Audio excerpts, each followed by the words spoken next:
नमस्कार दोस्तों, स्वागत है मेरे YouTube चैनल में। तो जैसा कि आप लोग थंबनेल देख के आए हैं, आज मैं राजपूतों के मुगलों से हारे कैसे, क्यों उनको हारने का दृश्य देखना पड़ा, क्या कारण था, उन्हीं के विषय में आप सबको बताऊंगा। क्योंकि राजपूत जो थे युद्ध में, वीरता में किसी भी कारण से मुगलों से कम बिल्कुल भी नहीं थे। तो क्या कारण था कि वो पराजय का दृश्य देखने को उनको मिला, तो उसी के बारे में मैं बताऊंगा। सबसे मुख्य कारण के बारे में बताऊं तो सबसे मुख्य कारण है सैन्य कारण, जो कि राजाओं जो क्षत्रिय थे, जो दूसरे राजाओं से मदद लेना बिल्कुल भी पसंद नहीं करते थे। क्योंकि उनका एक धर्म था कि हम अपने में जो कर सकते हैं कर सके, दूसरों से हम मदद बिल्कुल नहीं लेंगे, चाहे वो मर जाए, चाहे कुछ भी हो जाए, लेकिन दूसरों से बिल्कुल भी मदद नहीं लेते थे।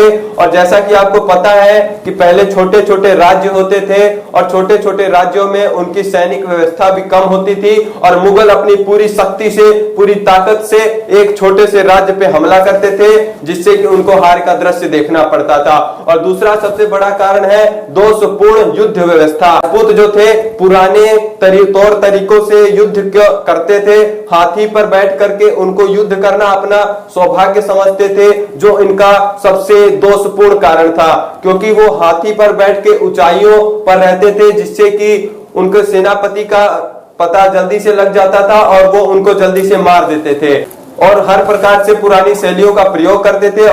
और तीसरा सबसे बड़ा कारण है सैनिक दृष्टिकोण में भिन्नता। जो मुगल के सैनिक होते थे वो अपने राजा के प्रति, अपने सम्राट के प्रति एकदम सत्य होते थे, वो बिल्कुल भी छलबाजी, कपटबाजी बिल्कुल भी नहीं करते थे। लेकिन जो क्षत्रियों के सैनिक होते थे, जो हिंदू होते थे, हिंदू ही मुसलमानों का साथ दे दिया करते थे, और इसीलिए उनको हार का दृश्य देखना पड़ता था। ये बात मैं पूरी इतिहासों से लिखी हुई बता रहा हूं, मैं अपने मुंह से बिल्कुल भी नहीं बोल रहा हूं।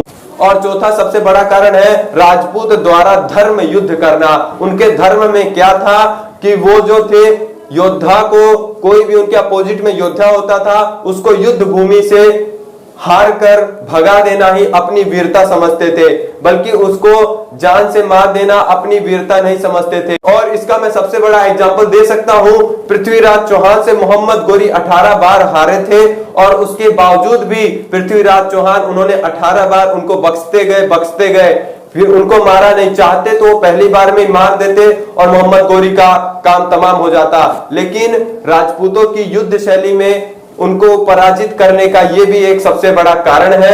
और पांचवें सबसे बड़े कारण की मैं बात करूं तो राजपूतों की रक्षात्मक नीति है, जो कि वो युद्ध करते समय किसी भी अपोजिट जो उनके साइड युद्ध करता था, उनको भी जान से मारने की उनको बिल्कुल भी आशा नहीं होती थी।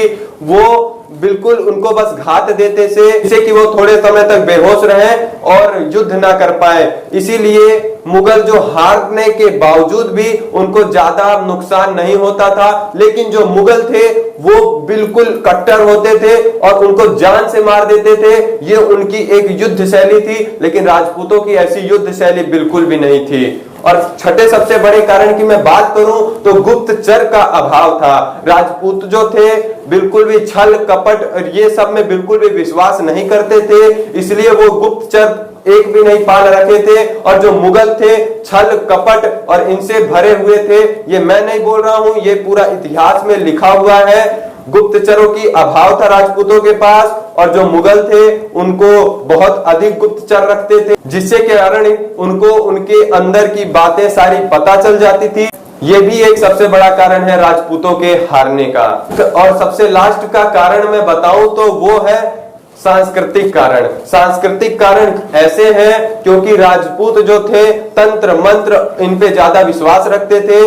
वो ज्योतिष द्वारा जारी की गई भविष्यवाणी पे भी विश्वास करते थे। तो इन्हीं सब कारणों के कारण राजपूत युद्ध में हारे गए, और वीरता और ये सब इनका बिल्कुल भी कारण नहीं है, क्योंकि वो हमेशा अपने कर्म पे विश्वास करते थे। छल कपट उन्हें बिल्कुल भी पसंद नहीं था। यही कारण है कि राजपूत युद्ध में हारे गए थे। और ये मैं उनका हार नहीं, ये उनकी सबसे बड़ी मैं जीत समझता हूं, क्योंकि वो हमेशा अपने धर्म पर अटे रहे, कभी भी अपने धर्म से पीछे नहीं हटे। इसलिए जय भवानी, जय राजपूताना।